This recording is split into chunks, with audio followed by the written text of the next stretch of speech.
Bodhisattva of pure wisdom.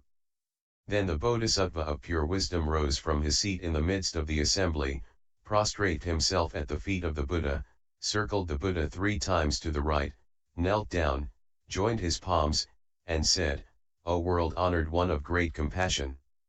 You have broadly expounded to us inconceivable things which we have never seen or heard before. Because of your excellent guidance, our bodies and minds are now at ease and we have gained great benefit.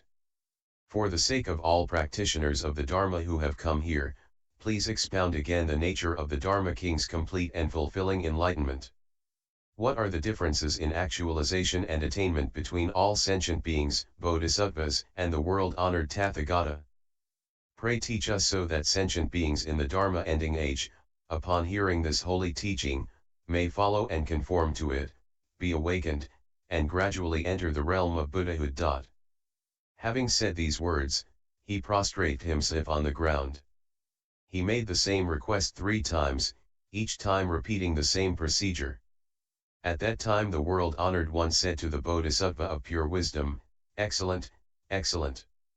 Virtuous man, for the benefit of sentient beings in the Dharma ending age, you have asked the Tathagata about the distinct progressive stages of practice. Listen attentively now. I shall explain them to you." Hearing this, the Bodhisattva of pure wisdom was filled with joy and listened silently along with the assembly.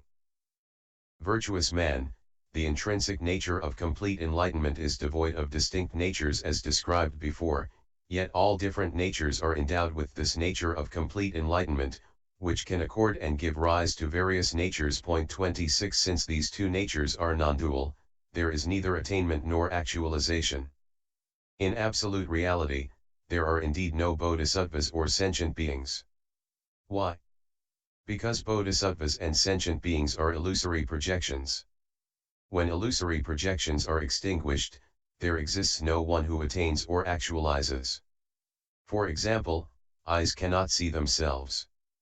Likewise, this nature is intrinsically impartial and equal, yet there is no one who is equal. Because sentient beings are confused, they are unable to eliminate and extinguish all illusory projections. Because of the illusory efforts and activities of those who extinguish and those who do not extinguish vexations. 27 There manifest distinctions.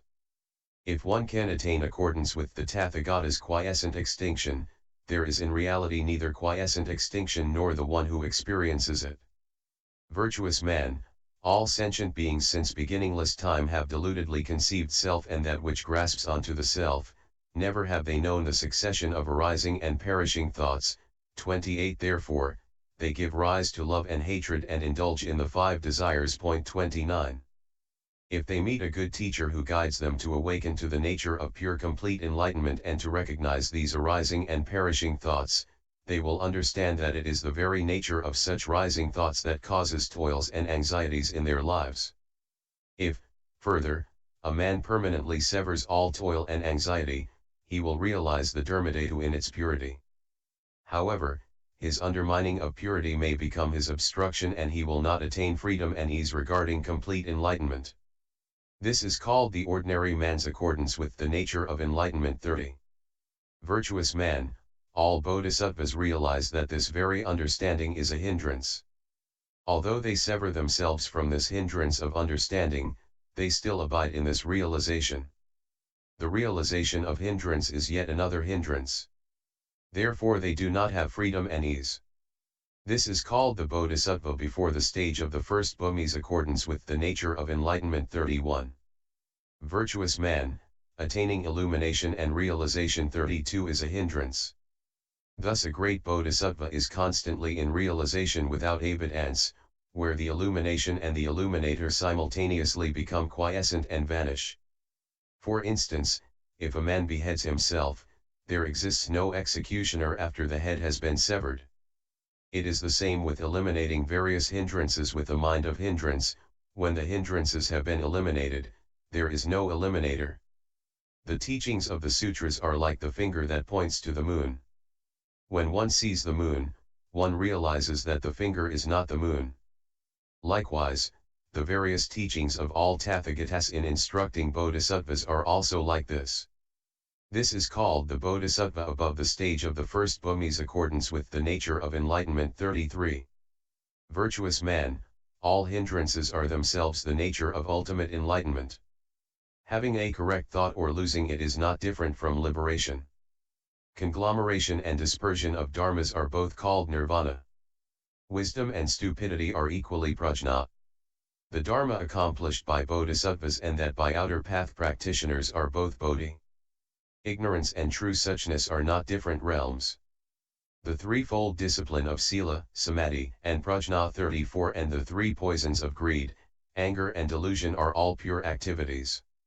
Sentient beings and the world they live in are of one dharma nature.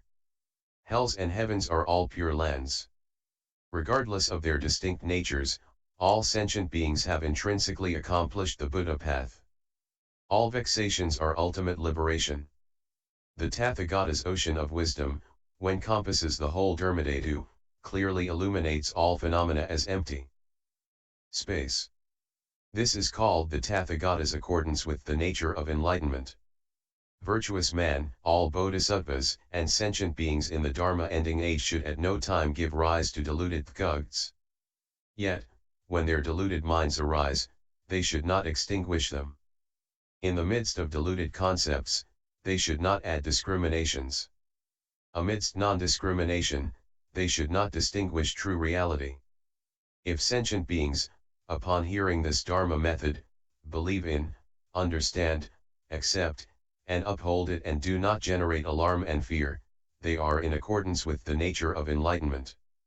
Virtuous man, you should know that these sentient beings have made offerings to hundreds of thousands of millions of Buddhas and great Bodhisattvas as innumerable as the grains of sand of the Ganges, and have planted the roots of all merits. I say that such people will accomplish the Buddha's wisdom of all aspects. 35. At that time, the world-honored one, wishing to clarify his meaning, proclaimed these gathas. Pure wisdom, you should know that the nature of perfect bodhi is without attainment or actualization. It is without bodhisattvas or sentient beings. However, when there is enlightenment and unenlightenment, there are distinct progressive stages. Sentient beings are obstructed by understanding. Bodhisattvas before the first Bhumi have not left behind realization. Once they enter the first Bhumi, there is permanent quiescent extinction, with no evidence in any form. Great enlightenment, being complete, is called pervasive accordance. If sentient beings in the Dharma-ending age do not give rise to deluded thoughts, the Buddha says that they are bodhisattvas in this very lifetime, having made offerings to countless Buddhas, as innumerable as the sands of the Ganges.